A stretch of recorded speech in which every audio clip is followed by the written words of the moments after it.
어제 가상화폐 투자자들 사이에서 아주 큰 논란이 된 사건이 있었는데요. 예. 이 금융감독원 직원이 정부 규제 방안 발표 직전에 보유하고 있던 가상화폐를 매도해서 50%의 시세 차익을 거둔 사실이 드러난 겁니다. 금융감독원 직원이. 네.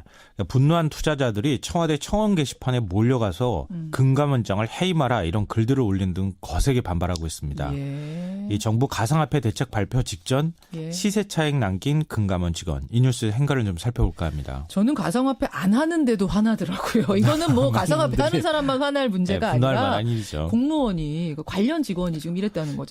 정보를 가지고. 정확하게 말씀드리면 금감원 직원은 공무원 신분은 아닙니다. 네. 공무원 신분은 아니지만 그래도 대책회의에 참석했던 사람이기 때문에 그런 사람이 시세 차익을 발표 직전에 남겼다. 이러니까 뭐 분노하는 여론이 있는 건 당연한데요.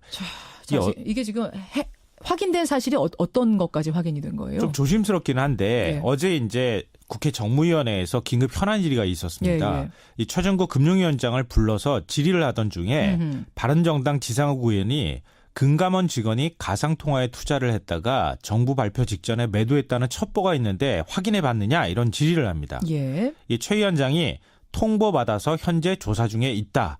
이러면서 사실상 시인을 해버렸습니다. 아하. 그러니까 이제 논란이 커진 그렇게 된 건데요. 거군요. 이 해당 직원은 가상화폐를 매도한 시점이 작년 12월 11일이었습니다. 그러니까 미성년자 거래 금지 등을 담은 정부의 가상화폐 대책이 나오기 이틀 전입니다. 이틀 전에 그 이틀 후에 어떻게 됐죠? 폭락하기 시작한 거죠? 예, 그렇죠. 가격이 폭락한 거죠. 예, 예. 그러니까 그 이틀 전에 가상화폐를 매도를 해서 1,300만 원을 투자했는데 700만 원 넘게 수익을 냈다는 겁니다. 야, 그러니까 1,300만 원 투자했는데 700만 원 넘게면은 정말 반이 넘네. 50%가 넘네요. 넘는 거죠. 수익률이. 이 가상화폐 커뮤니티에서 뭐 예. 미공개 정보를 이용해서 돈 번 거 아니냐? 예, 예. 국민이 하면 투기고 공무원이 하면 투자냐? 뭐 예. 이런 비난글들이 쏟아지고 있는 상황인 거죠. 그렇군요. 정부의 대책 발표 직전에 팔아서 시세 차익 올린 금감원 직원 이 뉴스의 행간 이면 뭐가 숨었습니까?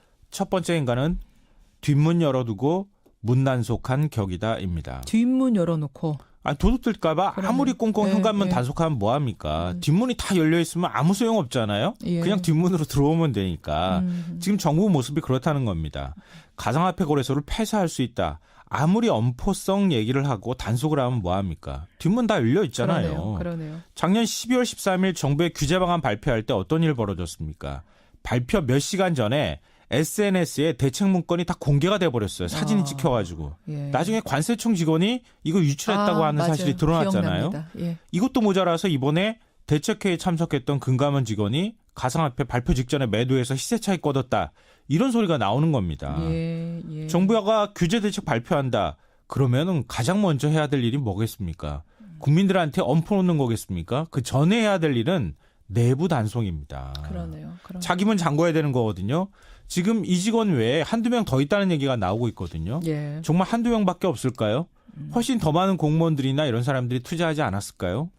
정부가 자기 문단속도 지금 제대로 못하고 있는 상황이라는 겁니다. 그러네요. 예. 국민들이 느낄 배신감을 생각 못했을까요? 아유, 참 이게 정부가 생각 못했다 그러면 안 되는 거죠. 너무 나이브한 거죠. 두 네. 번째 행간 뭔가요? 두 번째 인간은 잠펀치에 KO 당한다입니다. 이건 무슨 말씀이세요? 권투 경기 보신 적 있으시죠? 그렇죠. 선수가 KO 당하는 경우는 크게 두 가지예요.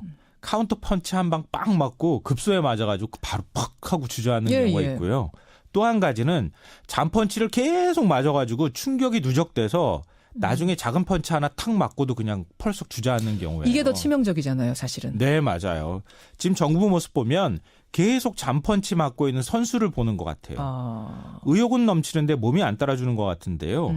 가상화폐 대책도 박상기 법무부 장관이 느닷없이 가상화폐 거래소 폐쇄 추진하겠다 이렇게 얘기를 했다가 막 예. 발칵 뒤집어졌잖아요. 그렇죠. 예. 2030 세대 표 다 떨어졌다는 얘기까지 나왔거든요. 유치원 어린이집 영어 수업 금지하겠다. 이것도 오락가락해서 맞아요. 젊은 층 학부모 표 다 떨어졌다는 소리 또 나왔습니다. 그러고는 이제 지금 유보가 된 상태입니다. 네. 근데 이런 상황에서 금감원 직원이 시세 차익 거뒀다는 얘기까지 나오니까 계속 잠펀치 맞고 있는 상황하고 똑같다는 거예요. 그러네요. 정부가 아무리 좋은 취지로 정책을 만든다고 해도 이런 식으로 계속 잦은 실수, 잦은 불협화음이 나오게 되면 예. 신뢰를 잃게 되고요. 나중에는 수습이 안 되는 상황이 될 수도 있습니다. 큰 둑도 무너지는 건 작은 구멍에서부터 네, 무너진다는 맞습니다. 거 단속 잘해야 된다. 마지막 행간이요. 투자 실패 이유가 될 수는 없다입니다. 예? 이게 무슨 얘기냐 하면요. 예. 지금 그 투자자들이 그 가상화폐 가격이 고점 대비 한 절반 이하로 떨어졌거든요. 예, 예. 굉장히 분노하고 있는 상황인데 금감원 직원이 투자해서 돈 벌었다는 얘기까지 나오니까 그 투자 실패 책임을 금감원 직원한테 막 다 돌리는 듯한 모습도 근데 나와요. 분노를 왜 해요? 본인들이 투자했는데? 우리는 그렇게 생각할 수 있지만 투자자들 입장에서 예. 굉장히 손실을 많이 보고 있기 그러니까 때문에 화가 나 있다 이거죠. 화가 굉장히 스스로에게도 많이 화가 나 남았다는 있고. 예. 그걸 이제 기분 금감원 나빠 직원까지 있다. 얘기가 나오니까 거기에다 대놓고 지금 막 분노를 쏟아내고 있는 상황인데요. 말씀하신 것처럼 투자의 책임은 본인한테 있습니다. 그리고 지금 미국하고 중국까지 규제 방안에 동참하고 있거든요. 예, 예. 지금은 투자할 때가 아니라 걷어들일 때입니다. 그래요. 정말 투자에 주의하셔야 됩니다. 자, 비트코인 얘기가 하루도 빠질 날이 없는 요즘입니다. 여러분 하여튼 주의하셔야 돼요. 거기에다가 기름까지 부은 금감원 직원 얘기 행간 수고하셨습니다. 네, 고맙습니다.